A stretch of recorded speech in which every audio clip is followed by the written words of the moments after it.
করলাম, যারা হাফেজ ওরাও জাহান্নামে যাবে। কথাটা মনে রাখেন। আপনি বলবেন এ কথা, এই জন্য শুধু হাফেজ হওয়া এটা কখনোই সাহাবীদের লক্ষ্য উদ্দেশ্য ছিল না। কোরআন এবং হাদিসের জ্ঞান অর্জন করে এই উদ্দেশ্যটাই তার জন্য জাহান্নামের কারণ হতে পারে। সুপারিশ করবে, কোরআনের হাফেজ 10 জনের জন্য সুপারিশ করবে, এই হাদিসটি জয়ীফ। বিনিময়ে তাকে জান্নাতে প্রবেশ করাবেন এবং আল্লাহ পাক তার পরিবারের 10 জনের ক্ষেত্রে তার সুপারিশ কবুল করবেন। আসসালামু আলাইকুম রাহমাতুল্লাহি ওয়া বারাকাতুহু। প্রিয় বন্ধুরা, কোরআন যারা তিলাওয়াত করে, কোরআন যারা মুখস্থ করে, কোরআনের হাফেজ যারা তারা জাহান্নামে যাবে। কোরআনের হাফেজ যারা তারা জাহান্নামে যাবে। প্রিয় বন্ধুগণ, হাদিস শরীফের মধ্যে আছে কোরআন যারা মুখস্থ করে তারা বেহেশতি জান্নাতে যাবে এবং তাদের পরিবার থেকে যারা জাহান্নামী হয়ে গেছে এই ধরনের 10 জন মানুষকে জান্নাতে নিবে।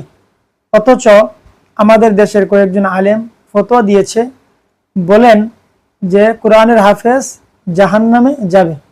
চলুন দেখি কে এই ফতোয়াটাকে দিয়েছে এবং কেন তারা জাহান্নামে যাবে।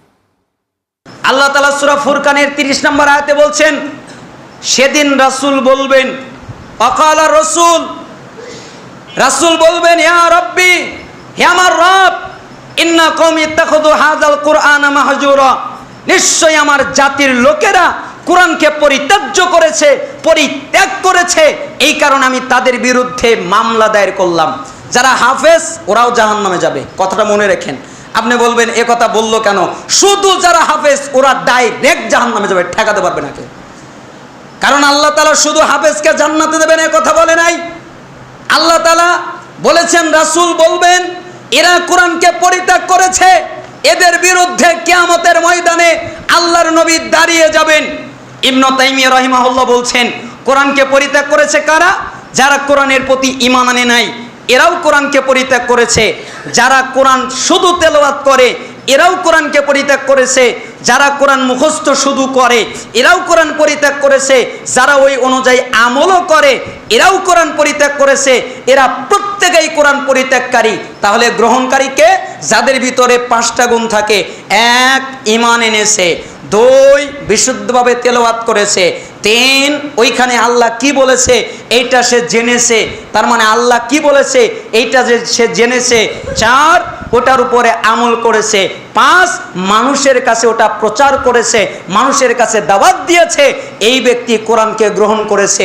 এর একটাও যদি কেউ বাদ দেয় তাহলে সে কোরআনকে পরিত্যাগ করেছে। শুধু কোরআনের হাফেজ হওয়া যাবে কিনা, এটা প্রশ্নের উদ্দেশ্য আমি যেটা বুঝেছি যে শুধু কোরআনের হাফেজ হলো কিন্তু কোরআন বুঝলো না, কোরআনের অনুবাদ জানলো না, কোরআন অনুধাবন করার চেষ্টা করলো না, আল্লাহ নবীর হাদিস শিখলো না, জানলো না, তাহলে হলো না। তাহলে ওই এমন গাধার মতো হলো যার পিঠে কোরআন চাপিয়ে দেওয়া হলো। তো গাধা তো বোঝে না ওর পিঠে কি আছে। আমি গোটা কোরআন মুখস্থ করে নিলাম, কোরআনের মধ্যে কি আছে জানলাম না। এর ফজিলত আছে, নেকি আছে, কিন্তু জ্ঞানেরও তো একটা লেভেল আছে। এটা দিয়ে আপনি নিজে তেমন একটা উপকৃত হতে পারবেন না, জাতিকে তেমন একটা উপকৃত করতে পারবেন না।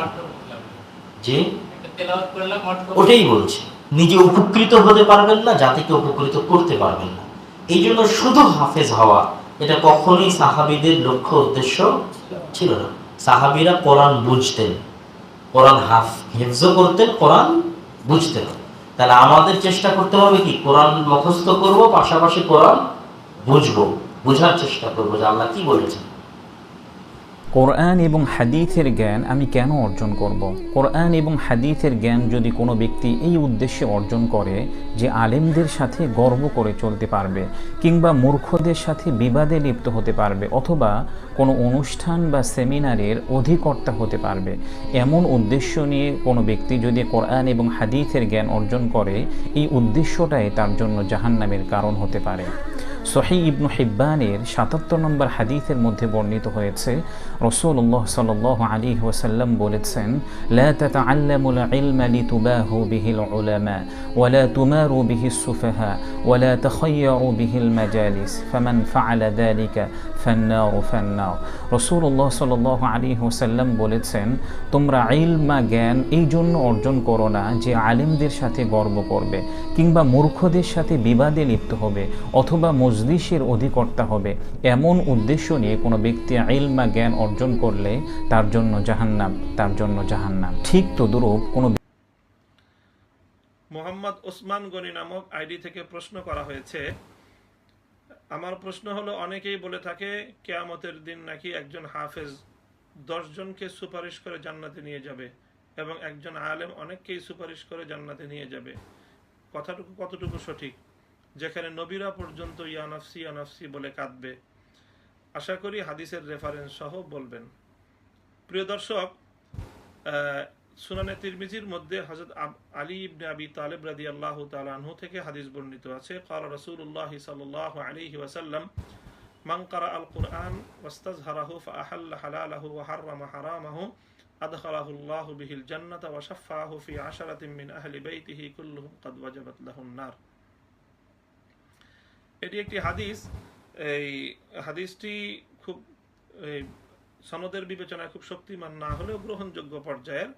আল্লাহ রাসূল সাল্লাল্লাহু আলাইহি ওয়াসাল্লাম বলেন, যে ব্যক্তি কোরআন পড়ে, কোরআনে পাক তেলাওয়াত করে এবং কোরআনে পাকের বিধান অনুযায়ী সে আমল করে, অর্থাৎ সে কোরআনের হালালগুলোকে হালাল হিসাবে মান্য করে, হারামগুলোকে হারাম হিসাবে মান্য করে, আল্লাহ রাব্বুল আলামিন তার এই কোরআন তেলাওয়াত এবং কোরআনের উপর আমল করার বিনিময়ে তাকে জান্নাতে প্রবেশ করাবেন এবং আল্লাহ পাক তার পরিবারের 10 জনের ক্ষেত্রে তার সুপারিশ কবুল করবেন, এমন 10 জন যাদের উপর জাহান্নামের আগুন ওয়াজিব হয়ে গিয়েছিল।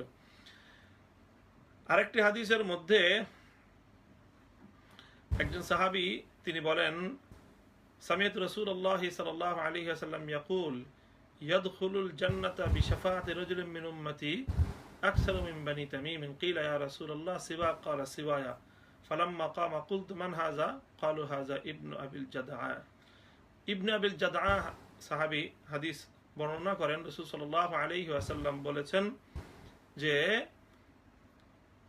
আল্লাহ রাসূল সাল্লাল্লাহু আলাইহি ওয়াসাল্লাম বললেন যে আমার উম্মতের মধ্য থেকে কোন ব্যক্তির শাফাআতের মাধ্যমে বনু তামিম গোত্রের লোকদের চেয়েও বেশি পরিমাণ লোক জান্নাতে যাবে। সাহাবায়ে কেরামের পক্ষ থেকে প্রশ্ন করা হলো, ইয়া রাসূলুল্লাহ, আপনি ছাড়া অন্য ব্যক্তির সুপারিশ? নবীজি বললেন যে হ্যাঁ, আমি ছাড়া অন্য ব্যক্তির সুপারিশ। এটি সহিহ হাদিস বর্ণিত সুনানে তিরমিজির।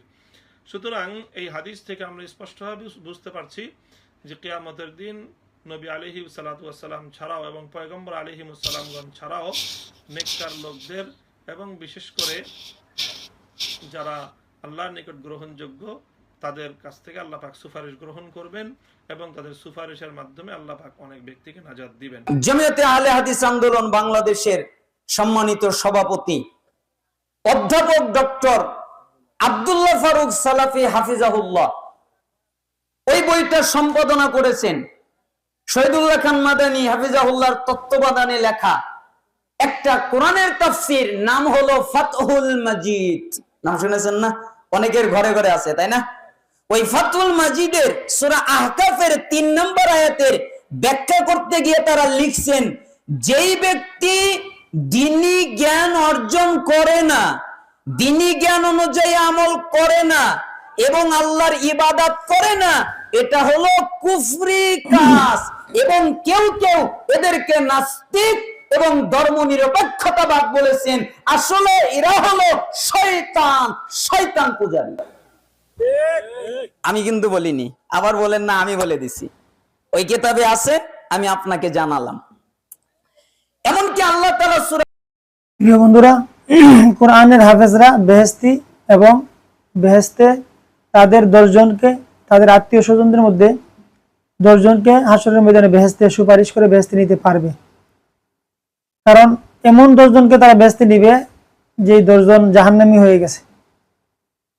তাহলে বোঝা গেল হাদিসে প্রমাণ হয়েছে যে তারা 10 জনকে তারা নিজেরাও বেহেশতে যাবে এবং তাদের আত্মীয় স্বজনের মধ্যে 10 জনকেও বেহেশতে নিতে পারবে। যাই হোক বন্ধুরা, ইমানকে শক্ত রাখতে হবে এবং সঠিক পথের প্রতীক হইতে হবে, এবং আমার পাশাপাশি আমার চ্যানেলটি সাবস্ক্রাইব করে আমার পাশে থাকবেন। আগামীকাল আরেকটি নতুন ভিডিও আপলোড করার সাথে সাথে যেন আপনি পেয়ে যাই।